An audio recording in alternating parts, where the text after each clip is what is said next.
CCTV, drone, live streaming के आधार पर जिनका दावा था कि वो डिजिटल कुंभ करा रहे हैं, वो मृतकों की डिजिट नहीं दे पा रहे हैं। सरकार ने 100 करोड़ लोगों के आने का इंतजाम किया है और अगर 100 करोड़, अध्यक्ष महोदय, अगर ये बात गलत है तो मैं रिजाइन आपको देना चाहता हूं।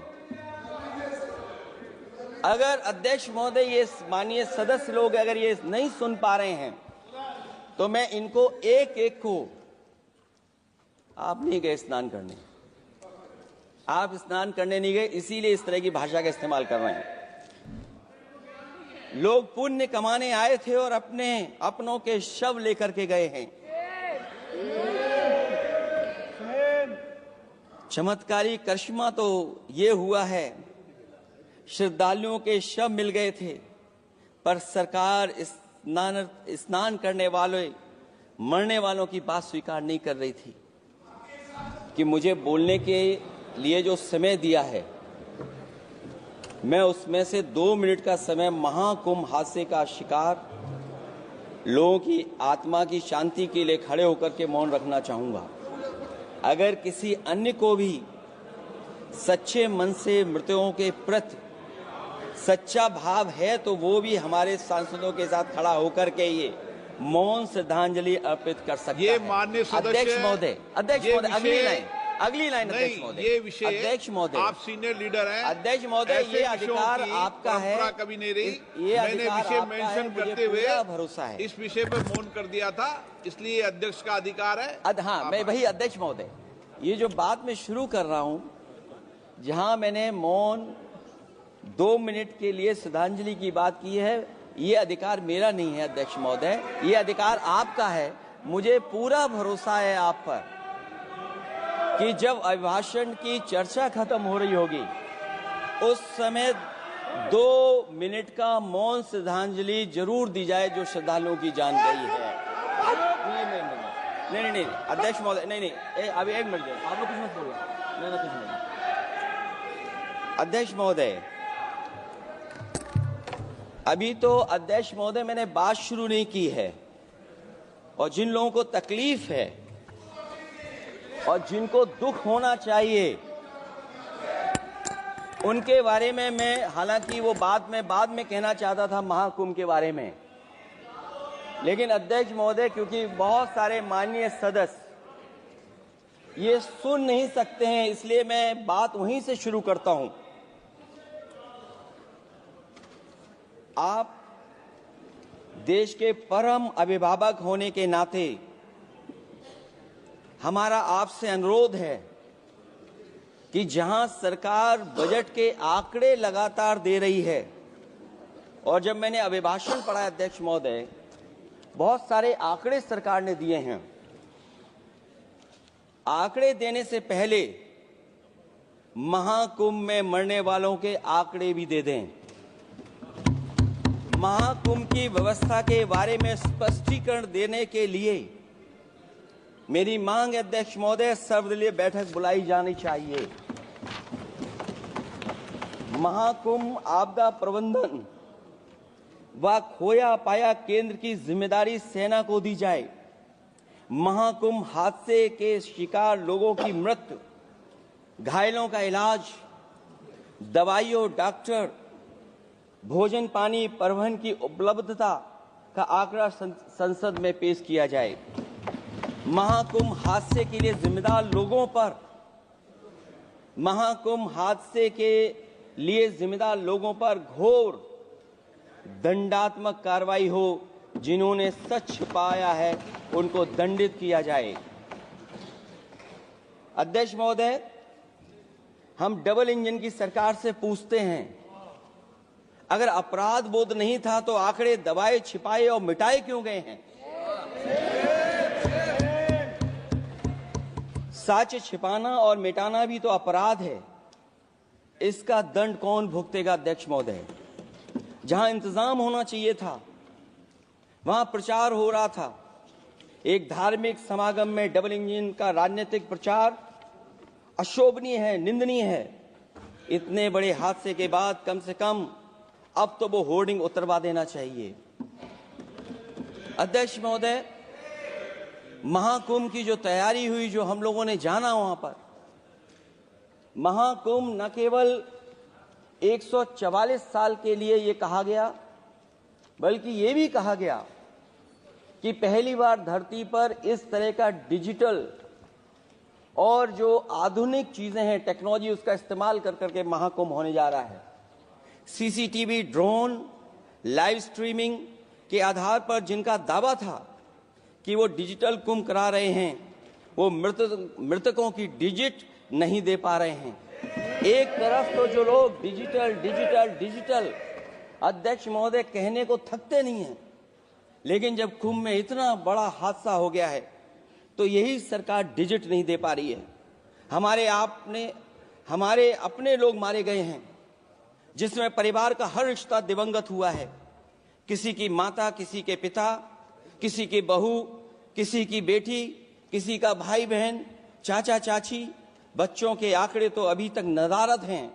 खोया पाया केंद्र ही लोगों को तो नहीं मिल रहा है। जो खोया पाया केंद्र था उसको भी लोग पा नहीं पा रहे, ढूंढ नहीं पा रहे। अध्यक्ष महोदय, कुंभ कोई पहली बार नहीं हो रहा है। कुंभ का आयोजन सदियों से होता आया है। हमारे पौराणिक और हमारे इतिहास के दस्तावेज ये बताते हैं कि समय समय पे जो भी सरकारें रही होंगी, जिसका भी राज रहा होगा अध्यक्ष महोदय, उसने महाकुंभ या इस तरह के कुंभ का आयोजन किया है। एक तरफ तो वो कि जो 144 साल बाद महाकुंभ होने जा रहा है, उसका इतना प्रचार किया, और मैंने तो कई टीवी इंटरव्यूज में, कई समाचार चैनलों पर ये बात सुनने में आई और सुनते रहे हम लोग कि सरकार ने 100 करोड़ लोगों के आने का इंतजाम किया है। और अगर 100 करोड़, अध्यक्ष महोदय, अगर ये बात गलत है तो मैं रिजाइन आपको देना चाहता हूं। अगर अध्यक्ष महोदय, ये माननीय सदस्य लोग अगर ये नहीं सुन पा रहे हैं तो मैं इनको एक एक को, आप नहीं गए स्नान करने, आप स्नान करने नहीं गए, इसीलिए इस तरह की भाषा का इस्तेमाल कर रहे हैं। अध्यक्ष महोदय, ये कहा गया कि 144 वर्ष के बाद ये हो रहा है। जहां तक मेरी समझ और जानकारी कहती है, जो एस्ट्रोनॉमी और एस्ट्रो चीजों को समझते होंगे वो ये स्वीकार करते होंगे, जो भी कुंभ होता होगा वो 144 वर्ष के बाद ही होता होगा। लेकिन ये कहा गया कि नक्षत्र ऐसे हैं, तो मैं अध्यक्ष महोदय सरकार से कहना चाहता हूं कि सतयुग से लेकर के कलयुग तक ये सनातन परंपरा रही है कि संत महात्मा साधु समाज मुहूर्त के हिसाब से शाही स्नान करते हैं। उसमें नक्षत्रों के हिसाब से जो सहयोग बनता है वही शाही स्नान का मुहूर्त होता है। लेकिन भाजपा के राज में ये सनातन परंपरा टूट गई। पहले सरकार ने संत समाज को शाही स्नान रद्द करने का आदेश दिया, जिससे अनादिकाल की सनातन परंपरा टूटी। और फिर जब देश भर में ये बात उठी, तो उन्होंने हादसे को छिपाकर फिर से आदेश दिया कि अखाड़े शाही स्नान करने जाएं। इससे सरकार ने पावन मुहूर्त के स्थान पर अपने मनमाने समय पर स्नान कराने का आदेश दिया। बात उस दिन या तिथि की नहीं होती है, बल्कि निश्चित मुहूर्त काल की होती है। ये सनातन परंपरा तोड़कर इन लोगों ने अच्छा नहीं किया। और ये क्या परंपरा टूटी है कि नहीं टूटी है, मैं समझता हूं अध्यक्ष महोदय मुझसे बेहतर सामने वाले ज्यादा जानते होंगे इसके बारे में। और जो लोग, अध्यक्ष महोदय, जो हम लोगों ने देखा वहां पर लोग पुण्य कमाने आए थे और अपनों के शव लेकर के गए हैं। चमत्कारी करिश्मा तो ये हुआ है, श्रद्धालुओं के शव मिल गए थे, पर सरकार स्नान करने वालों, मरने वालों की बात स्वीकार नहीं कर रही थी। और इससे ऊपर ये बात जो वहां पर और हुई,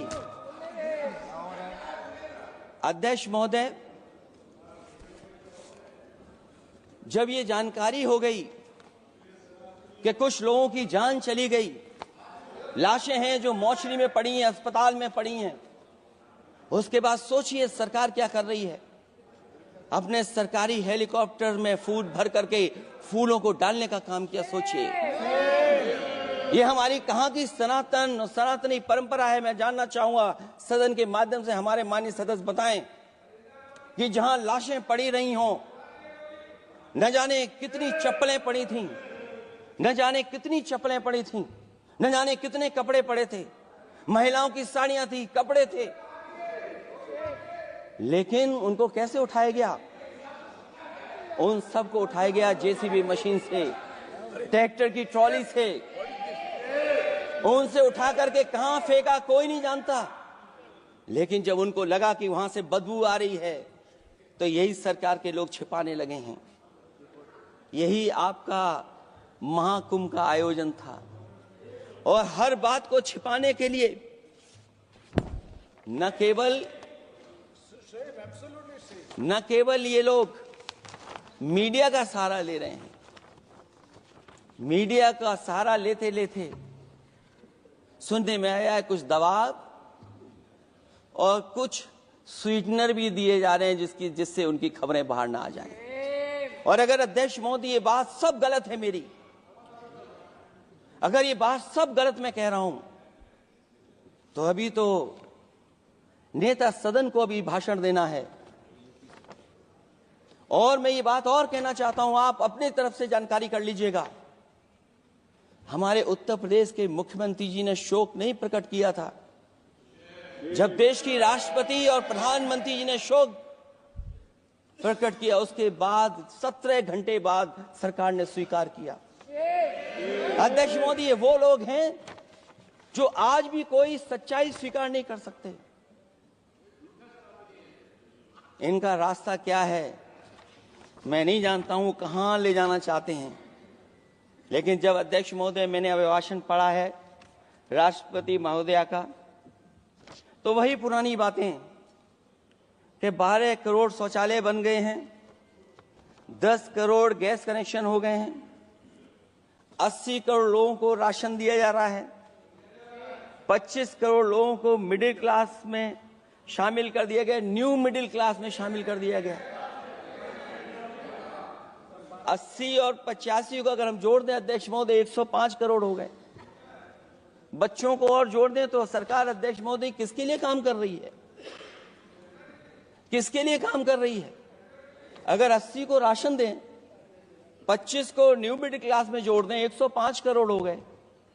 और जो बाकी बचे हैं हमारे देश की आबादी, जिसको 140 करोड़ बता रहे हैं, उसमें कम से कम बच्चे कुछ तो संख्या होगी, आधी आबादी की संख्या होगी। अगर उसको हम बाहर निकालें तो आगे आज सरकार किसके लिए काम कर रही है? वही बात पुरानी सुनने को मिलती है कि राष्ट्रीय मिलिट्री स्कूल बन गए हैं, राष्ट्रीय मिलिट्री स्कूल जिनमें बालिकाओं की भर्ती शुरू हो गई है। अध्यक्ष महोदय, ये एक बता दें जो नया इन्होंने 10 साल के अंदर राष्ट्रीय मिलिट्री स्कूल खोला हो। और कंफ्यूज मत होना, राष्ट्रीय मिलिट्री स्कूल कौन से होते हैं, सैनिक स्कूल कौन से होते हैं, ये कंफ्यूज मत होना। 10 साल में सोचिए अध्यक्ष महोदय, एक भी नया राष्ट्रीय मिलिट्री स्कूल नहीं खोला है। अगर खोला हो तो सरकार जरूर बताए। ईज ऑफ डूइंग बिजनेस, मैं देखता हूं जहां कहीं भी इन्वेस्टमेंट मीट होती है, देश के सभी मंत्री वहां पहुंच जाते हैं, सरकार के मुखिया भी जाते हैं वहां।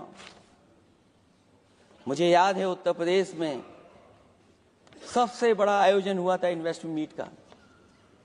न केवल इन्वेस्टमेंट मीट इन्वेस्टर्स को बुलाया गया था, बल्कि डिफेंस एक्सपो के भी कार्यक्रम कई हुए थे। और अध्यक्ष महोदय, भरोसा ये दिलाया गया था कि जो एमओयू हो रहे हैं 40 लाख करोड़ के, उसको जमीन पर उतार लिया जाएगा।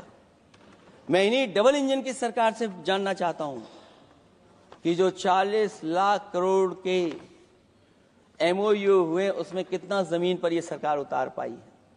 कहीं ऐसा तो नहीं है कि सरकार के डबल इंजन आपस में ही टकरा रहे हों। अब तो जो खबरें हम लोग पढ़ते हैं, न केवल इंजन टकरा रहे हैं अध्यक्ष महोदय, अब तो डब्बे भी टकराने लगे हैं। सुना है क्योंकि दिल्ली में चुनाव है, आप इंजीनियर की डब्बा हैं। ये हमारे पुराने माननीय सदस्य हैं, आप हम एक हैं, बस जगह अलग बदल गई। जिस विभाग के मंत्री हैं वो हमारा ही काम है, आप लोग अच्छा नहीं कर रहे हैं। अध्यक्ष महोदय, दिल्ली का चुनाव है तो मैंने राष्ट्रपति जी के अभिभाषण में सुना कि यहां पर मेट्रो की जो दूरी है वो दुगनी कर दी गई है, पटरी दुगनी कर दी गई है, एक्सपेंशन हो गया है इतना। अध्यक्ष महोदय, मैं स्वीकार करता हूं दिल्ली का चुनाव है, एक्सपेंशन की बात करेंगे, लेकिन कभी आपने क्यूटो का नाम सुना है? आपने वेनिस का नाम सुना है? मैं अध्यक्ष महोदय आपके माध्यम से, जिसको क्यूटो बनाने के लिए सपना देखा गया था, 10 साल पूरे हो गए हैं, अभी तक वहां पर मेट्रो की शुरुआत नहीं कर पाए हैं। और अध्यक्ष महोदय, मैं ये बात इसलिए कह रहा हूं, अध्यक्ष महोदय मैं इसलिए बात कह रहा हूं कि जिस समय समाजवादी सरकार थी, जितनी भी मेट्रो आज यूपी में चल रही हैं, सब की सब समाजवादियों की देन है, एक भी आपकी देन नहीं है। चीन के सवाल को लेकर के कांग्रेस पार्टी के भी कुछ विचार हैं, हमारे भारतीय जनता पार्टी के लोगों के भी विचार हैं। सच्चाई ये सदन और ये देश भी जानता है, एक समय पर हम लोगों ने बहुत लाखों लाख किलोमीटर की जमीन, लाखों लाख एकड़ की जमीन हम लोगों ने खोई, और अब उसी रास्ते पर भारतीय जनता पार्टी चल रही है। अध्यक्ष महोदय, सवाल यह है, जमीन खोने के साथ साथ भारतीय जनता पार्टी स्वीकार नहीं कर रही है कि जमीन चीन ने कब्जा की है। और ये बात अगर हम लोग कह रहे हैं तो जो अखबारों में खबरें निकलती हैं, टीवी पे कभी कभी खबरें आती हैं, अध्यक्ष महोदय सरकार को कहिए कि ऐसे चैनल, ऐसे अखबारों पे FIR लिखा कर उन्हें जेल भेज दो, क्योंकि कुंभ की जो खबर चलाना चाहते थे, कुंभ की जो खबर देना चाहते थे, उन कुछ साथियों पे आपने FIR लिखा दी है। अगर कुंभ पर सच्ची खबर दिखाने वालों पे आप FIR लिखा सकते हैं, तो फिर चीन की खबर, जो खबर चला रहे हैं, उस पर भी आपको FIR लिखानी चाहिए। दूसरा, हमारा एक जाति जनगणना का मसला बहुत पुराना है, ये कोई नया नहीं है। आरक्षण के सवाल पर इस देश में दक्षिण भारत से लेकर के उत्तर भारत में और देश में जगह जगह पर बहुत सारे नेता ऐसे रहे जो आज हमारे बीच नहीं हैं, जिनकी वजह से हम आज उस आंदोलन को आगे ले जा रहे हैं। बाबा साहब भीमराव अम्बेडकर जी का जो संविधान है, उसके तहत जो हमें हक अधिकार मिले हैं, आरक्षण की व्यवस्था है, उस व्यवस्था को और मजबूत बनाने के लिए जाति जनगणना होना चाहिए। उसके पक्ष में अब तो कांग्रेस पार्टी भी है, एक समय था जब कांग्रेस पार्टी उस पक्ष में नहीं थी। और अध्यक्ष महोदय, मैं बड़ी जिम्मेदारी के साथ कहना चाहता हूं, अगर उसी समय कांग्रेस पार्टी भी पक्ष में होती तो आज हमें आपके सामने खड़ा नहीं होना पता, मांगना नहीं पड़ता जाति जनगणना। लेकिन अध्यक्ष महोदय, मैं अपने कांग्रेस पार्टी के साथियों से भी कहना चाहूंगा, अध्यक्ष महोदय, मैं कांग्रेस पार्टी के साथियों से भी कहना चाहता हूं, हम आपके साथी हैं और इस मुद्दे पे तो हम आपके साथ और आपके आगे भी चल करके आपका साथ दे देंगे। अब जाति जनगणना को कोई नहीं रोक सकता है। एक दिन ऐसा आएगा अध्यक्ष महोदय, एक दिन ऐसा आएगा, कोई टकराट नहीं है, आपके इंजन जैसे नहीं है, आपका एक इंजन। अध्यक्ष महोदय, ये अध्यक्ष महोदय, हम तो, मुझे कभी कभी ये लगता है कि प्रधानमंत्री जी जितना अपने लोगों को ध्यान दे करके समझाते हैं, इतना ये समझते ही नहीं है। वो अध्यक्ष महोदय, वो सबसे ज्यादा सोशल मीडिया के बारे में जानकारी रखते हैं, आप भी जानकारी रखा करो। अगर आप जानकारी रखोगे तो आपको सच्चाई पता लग जाएगी। एक इंजन ने नमस्कार नहीं किया था दूसरे इंजन को, अगर याद हो तो पता कर लें। और ये बात अगर छिपी हुई हो, ऑनरेबल मेंबर, अध्यक्ष महोदय, अभी तो मैंने शुरू नहीं किया, मेरा लिखा हुआ बहुत लंबा है। कंक्लूड करें, आप समाप्त करें प्लीज। और अध्यक्ष महोदय, एक सवाल और बड़ा उठा है नौकरी को लेकर के, रोजगार को लेकर के, और हमारे भारत की जो मैन्युफैक्चरिंग सेक्टर है उसको बढ़ावा कैसे दिया जाए। चीन जैसा देश केवल एक पे हमला नहीं कर रहा है अध्यक्ष महोदय, आपकी जमीन भी छीन रहा है और आपका बाजार भी छीन रहा है। और ये बात अगर गलत हो तो सरकार हमें बताए, वो आंकड़े दे। अगर कांग्रेस पार्टी का रास्ता था तो आपका रास्ता कांग्रेस पार्टी का क्यों है? अगर कांग्रेस पार्टी का वो रास्ता था तो आपका रास्ता क्यों है? वो मैं तो जानता हूं जिस दिन उनके सहयोगी साथी समझ लेंगे वो भी साथ छोड़ जाएंगे। दूसरा जो सवाल कहा गया है अध्यक्ष महोदय, जिस समय बाजार खोला गया, जिस समय हमारा व्यापार के लिए पूरा बाजार खोल दिया, हमसे ज्यादा वित्त को समझने वाले इकोनॉमिस्ट और बहुत सारे जानकार लोग वो मुझसे बेहतर समझते होंगे, लेकिन मैं ये बात समझता हूं कि जिस समय बाजार खोला गया उस समय ध्यान उतना हमारे देश की अर्थव्यवस्था पर नहीं रखा गया। अगर उसी समय पर मैन्युफैक्चरिंग सेक्टर को जिस जिम्मेदारी से रखना चाहिए था नहीं रखा गया, अगर उस समय रखा गया होता तो शायद अध्यक्ष महोदय हम लोग चीन से आगे निकल गए होते। आज चीन आ गए, हम लोग पीछे हैं। क्या आप इनको ज्ञान दे रहे हो क्या? अध्यक्ष महोदय, अपना रास्ता तो वही है, साइकिल वाला।